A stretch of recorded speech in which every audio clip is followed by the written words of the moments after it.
Hi, everyone. I'm Danielle Ballantyne, Managing Editor at Foreword Reviews, and you're tuning into another one of our Petít Forewords, our bite-sized interviews with indie authors.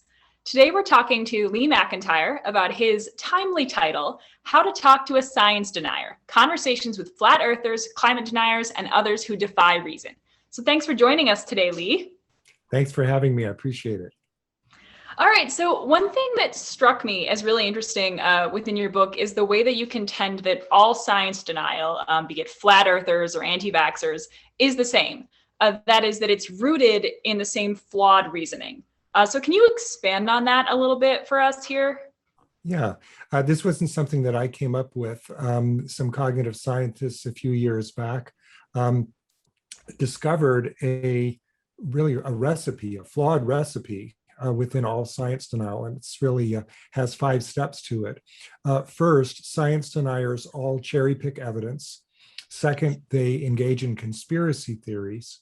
Third, they engage in illogical reasoning. Fourth, they rely on fake experts and denigrate real experts. And fifth, this is really my favorite, they think that science has to be perfect. And the reason that one's so interesting to me is because you often find science deniers who really have quite a vaunted view of science and act like they're disappointed when scientists can't prove something or provide certainty or when they change their mind, which to me shows that they don't really understand science. So, but all 5 of those steps are really a flaw. And the interesting part for me is that you can find all of those 5 steps in flat Earth, in climate denial, in COVID denial, evolution denial, anti-vax. It's all the same. Your book, it also touches on the fact that for a lot of people, maybe even most science deniers, this has become less of a belief than it is an identity for them. And in some cases, people have lost connections with family, friends outside of that belief system. So changing that belief now is tantamount to completely losing their remaining support system. So how do you propose engaging with people who are so emotionally tangled in these fraught belief systems? Yeah. It's really a great question because you nailed it. It's about identity and community. And so when you're trying to get them to change their mind, in a sense, you're trying to get them to change their identity. And what that means is that you can't just talk about facts. If you go in there with what we call the information deficit model, it's just not going to do it. Jonathan Swift said that you can't reason somebody out of something that they didn't reason themselves into in the first place.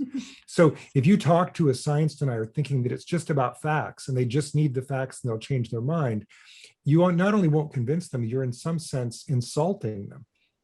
Now, that doesn't mean that facts play no role, but it means that science denial is really at its most basic level, not just about doubt, because doubt can be overcome with evidence. It's about distrust. They've been taught to distrust scientists and science allies. And so the first thing to do in engaging is to engage, to win back that trust.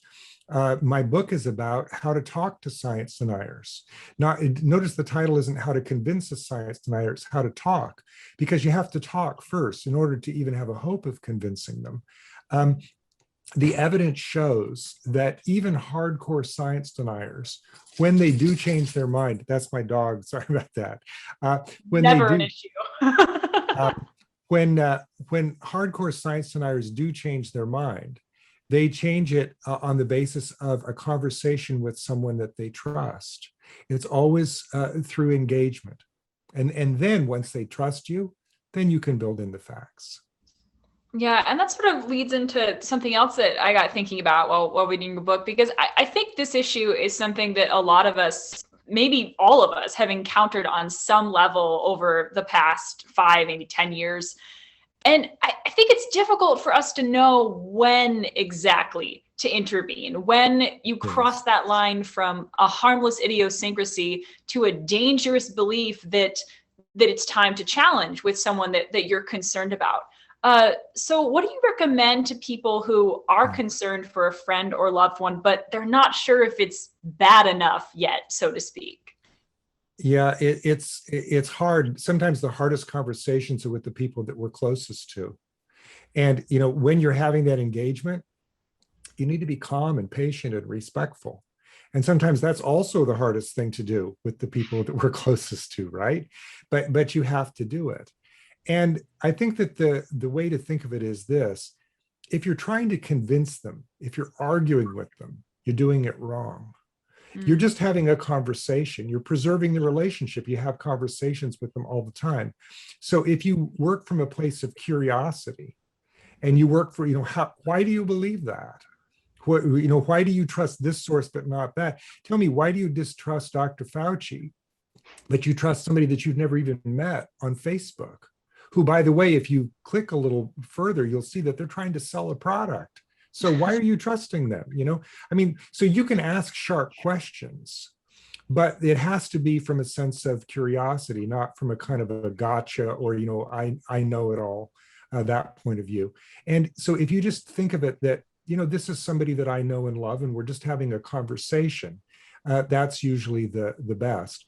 I have to say, I face this too. I've got friends and relatives who are anti-vaxxers, and I'm involved in these conversations with them right now. The other thing to remember is it's not just one conversation. It's not a hit and run, provide the facts, they're either convinced or not, then you run away. It's ongoing, which if it's somebody that's family and friends, you can do it. And what you really asked about is, how do you know when it's time? It's time when there's something at stake. And I think, for instance, with COVID denial, there's something at stake.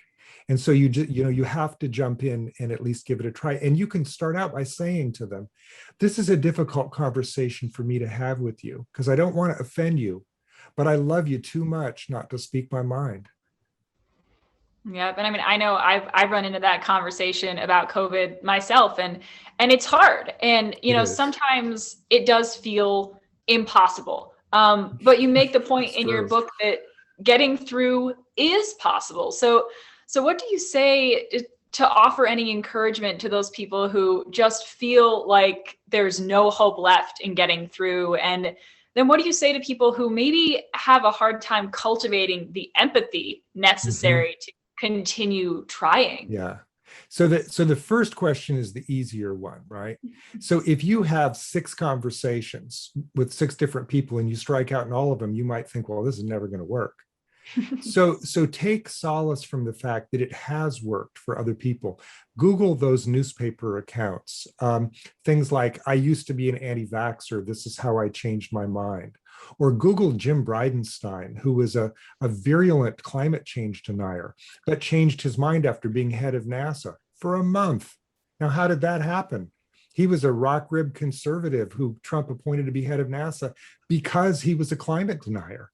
But he changed his mind within a month because he got to meet the NASA scientists, and all of a sudden they weren't the evil other. They were just, the people that he was having lunch with and hanging out in the hallway. So, a victory like that is a victory for all of us. And we need many people trying to do this. So even if you're not, and the other thing is you may be making a difference even if you don't know it. Nobody just says, oh, what a fool I was, and leaves hand in hand. It works over time, and so you may not think that you're making any difference, but you may well be. And there was a second part to your question that I can't remember now. It was the harder part, and I don't want to. The empathy. I know that's something I have a hard time with. Okay. Yes. Here is. And so I'm going to inoculate you so that you have empathy from now on with COVID deniers. When they say that the vaccines might have microchips in them, or when they say that ivermectin might be a better thing than vaccines, they didn't make that up. Somebody fed that to them. And it's not a mistake, it's a lie. Somebody fed them that lie because the person making up the lie is profiting by it. So there's a distinction here between misinformation and disinformation. And a lot of science denial about many different topics, but especially about health-related topics, comes from troll farms in Russia. Russia pumps out propaganda that then, for whatever reason, gets picked up by right-wing media. and for whatever reason gets pumped out on Facebook. Now, maybe the pinch point here is Facebook, maybe the pinch point is right-wing media that's amplifying this, but the source of the disinformation is often, foreign intelligence services. So here's where the empathy comes in. That means that whenever you talk to somebody who's spouting all those things, they're victims. They've been hoodwinked. Somebody has fooled them. And think about it, for a person who probably believes in conspiracy theories, they're being taken advantage of and they don't even know it. This is a real live conspiracy. So one very effective thing, I had a whole go-to with a guy online recently where he kept saying, well, Russia, we have any evidence for this? Can you prove it? So I went back and I looked in one of the English language media outlets that's controlled by Russian intelligence, and it's called the Oriental Review. You go back and you read in April 2020. Now think about April 2020. That was just a few weeks after the lockdown in the United States. The Oriental Review had an article about Bill Gates and the technology to put biometric information in through injections, and that the patent number on that was 060606, which I don't know if it was or it wasn't. And that was what they were going to use for the vaccines, to put microchips in. So that's where it came from, straight from Russian intelligence. A month later, Pew did a poll, 44% of Republicans believed that. Wow. So that's a straight line from Russian intelligence to the American electorate. So if you don't think that disinformation works, that's how it works. And so just always keep that in mind. Now, maybe you could use that to try to convince somebody that they're being hoodwinked, but that's hard too. Mark Twain said that, in fact, I love this quotation so much, I use it as a frontispiece for the book. He said, it's easier to fool somebody than to convince them that they've been fooled. So it might be really hard to convince somebody who thinks that there are microchips in the vaccines that came from Russia, but it did. Yeah, well, this has been a great conversation. I think your book is so important and so timely, and I hope everyone rushes out to pick it up. But I just want to kind of open it up here at the end for you to share any future projects you're working on, or any events you're going to, or people can have you sign it or anything like that. Yeah, I'm doing most of my events from home these days, as we all are. Yeah. And I encourage people to go to my website, leemcintyrebooks.com, if you want to reach out to me with a question, or if you do want to see what my upcoming events are or other media that I've done. Right now, I'm reaching out to scientists, not just everybody else, but really everybody to be involved in this. And the thing that I'm thinking of these days, the thing I'm working on next, is thinking about the disinformation and the amplification problem. Because my book is called How to Talk to a Science Denier. That's what you do when the other steps have failed, right? That's what you do when the infection is wild in the community and you've got to stop it because people are already infected, right? To use the analogy. How can you keep them from getting infected?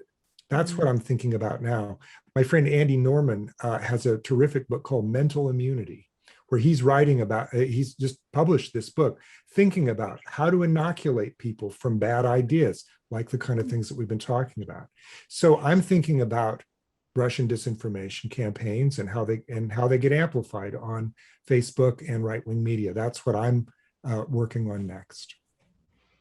Well, thank you for joining us, and we look forward to those projects and whatever else you come up with.